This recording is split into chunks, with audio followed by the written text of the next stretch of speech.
Hey guys, what's up? Thanks for checking out Saturday Night Online. And I'm here with one of my favorite artists. I don't know if you know that or not. Cher Lloyd, the beautiful, talented Cher Lloyd. How are you? I'm good, thank you. How are you? I'm good. Now, we were just talking before we turned on the mics, and you said you actually don't have a cell phone when you're here in the States. No, I don't, because data roaming costs a lot. And you know what? I'm not prepared for the phone company to steal all of my money. So what do? You use like messenger pigeons or smoke signals? What do you do to communicate with people? I share a phone. Okay. With my fiancé. We share a phone that makes sense. to the US, but it's been confirmed that I am getting a cell phone. No way. It's you know a what? big moment. Congratulations. Thank you. It's been like over a year that I haven't had a phone. See, I know that like even if my phone's at 20%, I start like panicking. Like, oh my God, I need to find an outlet now. I'm very free. Okay. I feel like if you don't have the people with you that you need to talk to, do you know what I'm trying to say? It's like so the people that you need are always around you anyway. Always around me. The people that I need are always around me, and I also use Skype and FaceTime to talk to my parents. Okay, and that's all I that's need. Always good. I don't do the whole text thing. I hate texting. I hate being on the phone. See, we would never get along because all I do is text. Oh, I hate phone calls. My manager. Wait, so you don't like texting and you don't like phone calls? No, seriously, my manager really understands me when I say this. When I'm on the phone, I'll go, yeah, all right then, I gotta go. See ya, bye. I hate being on the phone. Quickest phone calls ever. I love to talk with people, not down the phone. Like face to face. It's meant to be bad for you as well. I think you're meant to hold it a certain distance away from your ear. Plus, if you're on for too long, you get like neck cramps. Yeah, just like holding it against your shoulder. Earache. I just don't like being on a phone. All right, let's get down to business. Okay. Now that we talked about our cell plans and everything. Yeah. The single is "I Wish." Yes. With T.I., who I've always said is one of my favorite people to put on a song as a feature. I think he always does really well. How did that come about? Were you working with T.I.? Is that something where the label says this is who you're working with? Did you reach out to him? Oh no. I like how you said, "Oh no," like no, that label's not telling me anything. I've done my fair share of nodding and smiling. Okay. It's now time to express what I want and my opinion. Whereas maybe beforehand, I hadn't even earned my first stripe. I didn't earn the right to say, well, actually, I don't want that. Okay. So now I'm more to the point where I can be more experimental and actually have a conversation with the guys in suits who allow me to do what I ask for. So do you think you're finally getting the chance to kind of shine in your own light and make your own decisions? Yeah, I really am. And I feel like I am being taken a lot more seriously because I feel like I've been educated a lot more into exactly what I'm trying to achieve. And it's taken me a while. It really has. And I was kind of dumb to it before. Okay. Yeah. That's awesome that you're able to kind of grow into yourself as you make your way in the industry. I honestly think, as an artist, and I'm just speaking for me right now, I don't think we ever learn enough. I mean, I'm gonna keep on learning. You know, I'm gonna pick up things every single day. You know, today, for example, I picked up on a few things and made a mental note to myself, maybe to, you know, just different things that I need to be better at. Okay. Can you give us like one of those things? You don't have to. I think I need to be better at just being very open. Okay. And not worrying too much about what every single person thinks about me. Because I know I'm not going to please everyone. Isn't that kind of what the song is about a little bit? That is what the song is about. You know, I'm catching what I'm picking up what you're putting down, you know? Yeah, I mean, I think in this, I hate to say this, it's like the cheesiest phrase. In this day and age. Don't you feel old when you say that? Oh. I've said it a couple times. I'm like, oh man, weird. I feel so old. It's kind of weird. But I feel like in this day and age, everything is so much more about image, you know, and popularity than it is about music. And that's kind of upsetting to me. Because I had this conversation, it must have been like a week ago with my fiancé. I was sort of like, what is my end goal? What am I in this for? You know, have I lost sight of it? Do I know what I want? And I honestly think that whole pressure of looking good and being popular has taken over so much. And it's made me sit back and think, do you know what? I'm not going to let it get the better of me. You know, because I'm not your typical cookie cutter perfect pop star. And I never will be. I'm very outspoken. I say things sometimes that I should really get a punch in the face for. I really should. But hey, it's me. And See, no one can blame you for just being yourself, though. No, That's for anyone out there, not just you, but... I think sometimes in situations where I want to do so well and I want to please people and I need them to like me, I tend to censor myself so much that it sucks the personality out of me. So now it's kind of like I have to go back and find myself again.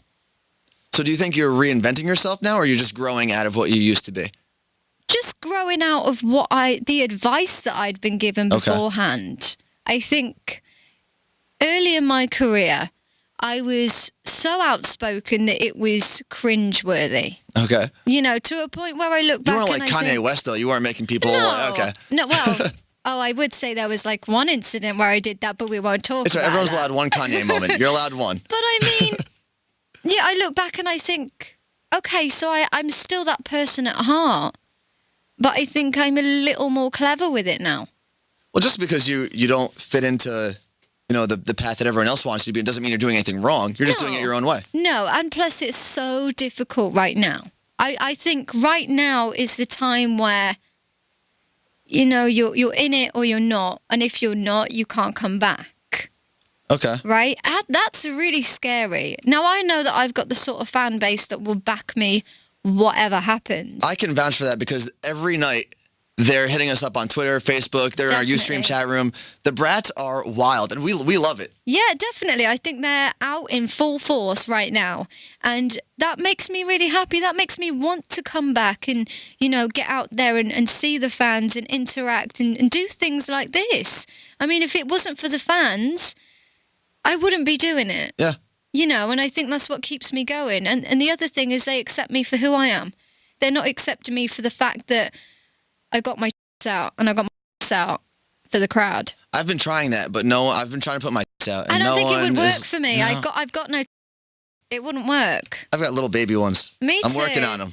Yours are probably the same size as mine. All right, now in 2000, I just lost my whole train of thought.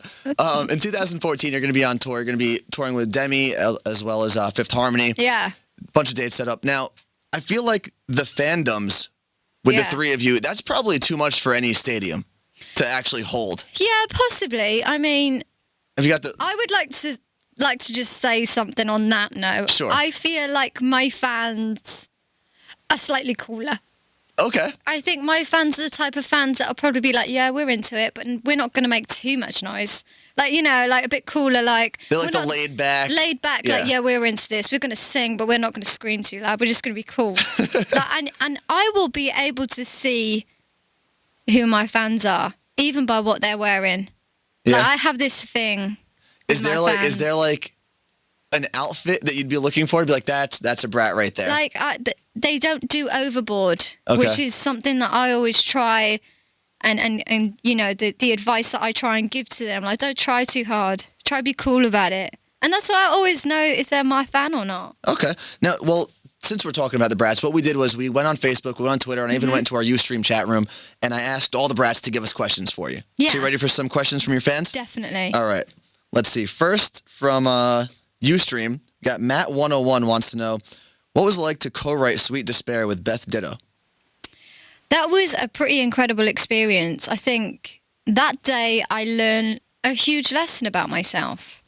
I lacked a lot of confidence in songwriting because I'm an artist, I'm not a songwriter. But actually I can, go over that again and say, do you know what, I am a songwriter because I can do it. The next question we have from Ustream is from Ben, and he wants to know, how was it touring with 5H and Zara? That, yet again, was an interesting experience for me. Okay. I'd never been a headliner for a US tour before. It was, I want to say daunting. Yeah. It was daunting for me because I didn't know, how many people would turn up to see me. and I didn't know whether it was what people necessarily expected from me. So it was difficult on that front, but having the girls there kind of made it a little more innocent, and made it a lot more fun. Okay. So, but I can gladly say that those girls can reach the highest possible notes known to the human being, because my ear popped. So loud and so high-pitched, but I guess that's what they call warming up. Really? Is that good when they warm up, huh? Yeah. Did you ever want to be in a group, or did you always want to be on your own? Oh, no. Oh, no. I am definitely not the right person for a group. I think I'm far too selfish. Okay. Which is good, too. Not in that way of like, oh, I want this and I want that. It's more like I have a vision for what I want and a vision of how it's meant to go. And I feel like if it was me and 4 other girls, then I'd just be scrapping with them every 5 seconds. I'm very independent. Okay. Yeah. Well, our next question from Ustream is from Lizzie Craigie, and she wants to know any other collaborations other than T.I. that you're working on? No. Just T.I.? It's just T.I. I mean, the record is done. It's just having the final touches, like placements and stuff like that. But I mean, with this next record, I felt like I didn't want it to be full of feature artists. Not because I have anything against other artists being on my songs. It was more of like a confidence thing for me. Like I can go at it alone, and I don't necessarily need 100 rappers on my songs to give me the push so people would play them. I don't want to be like that. Well, I do think you made the right decision for the one person to put on the album. I mean, he is the perfect person for that song. Yeah. It's like I don't feel like any other rapper would have done. There aren't a lot of rappers that can go be actual rappers and come and do, a more poppy sounding, R&B sounding song. I think the subject as well was perfect for T.I. But I mean, I just feel now like I need to go alone. Okay. Get your voice out there. Yeah, it needs to be a thread of me, not a thread of me and a ton of other people. Gotcha. Now we're going to jump to Twitter, and I have a tweet from _DXYXNX. I don't even know how I'm supposed to pronounce that, so I'm just going to spell it out. Will you be going to Singapore or Asia anytime soon? I went to Singapore maybe last year. I think I went last year. Did I? And the birds were really noisy. And I have nothing against that, and I'm sure I will go back to Singapore. Where was the other place? Just anywhere in Asia. Are you playing an Asian tour? Not a tour, no, but I'm pretty sure I'll probably be going there. Okay. Yeah. Now we have another tweet from Fanatic Brat, and she wants us to ask you, if you could have a middle name, what would it be? Do you have a middle name? Well, I have a pretend one. Okay, and what's that? You're going to laugh. I can't believe I'm telling you this, and I hope he's not listening. So, my fiancé likes to call me Cher Lloyd. Pocahontas? Yeah. All right. Any reason for that? Just decided one day? He just thought it was funny because, do you know what? Nothing goes with my first name. Okay. That's why I don't have a middle name, but I feel like Pocahontas does go. All right. So for the rest of the interview, I'm just going to call you Pocahontas. Cher Pocahontas. Lloyd. Yeah. All right. Now we have another tweet from Cher Crazy 11. Can you ask Cher Lloyd if she could come to my birthday party? Smiley face. Well, that would be extremely probably awkward for me. Just to show up to a stranger's birthday party? Plus, you're probably on tour. Yeah, well, I'm doing a lot of work at the moment, and I couldn't imagine knocking on someone's door and saying, "Can I come in?" I'm here for the party. Just crash the party. I don't think they'd mind. I don't think they would mind, but would it not be a little, daunting for me? That's very true. Yeah, I think I'd feel like a bit of an alien. I mean, I'd love to do that, to surprise someone. Yeah. That would be really I think that's what you should do. Once everything calms down, just show up random places. Surprise That'd be people. amazing. Just knock on the door, be like, "Hey, can I come in for a ham and cheese sandwich real quick?"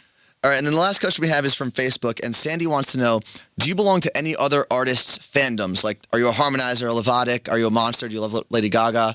I love Nicki Minaj. Okay, I don't even know. Do they have a name? Well, she has her Barbies. Oh, that's right. They're the Barbies. Forgot Yeah, about that. Barbs. What about when you were growing up? Were you crazy Um, about any artists? I was crazy about the Venga Boys. I Okay. was crazy about the Spice Girls. I never liked boy bands. Okay. I was all about the girl power. Cool. Just everything girly and fantastic. But the Venga Boys, amazing. I love the Venga Boys. I think that's the first time I've done an interview and someone mentioned the Venga Boys. I just love them so that's awesome. much. Well, thank you so much for hanging out with us. I can't wait till your album comes out and to see you on tour. Thank you. And next time you're in New York, definitely stop by again. I'll ask you for a sandwich. Exactly. Yeah, just knock on my door. Hi, My can I have a apartment's not that far away. sandwich? Just knock on the door. Hey, can I have a sandwich? Thank you so Thank much for you. coming in.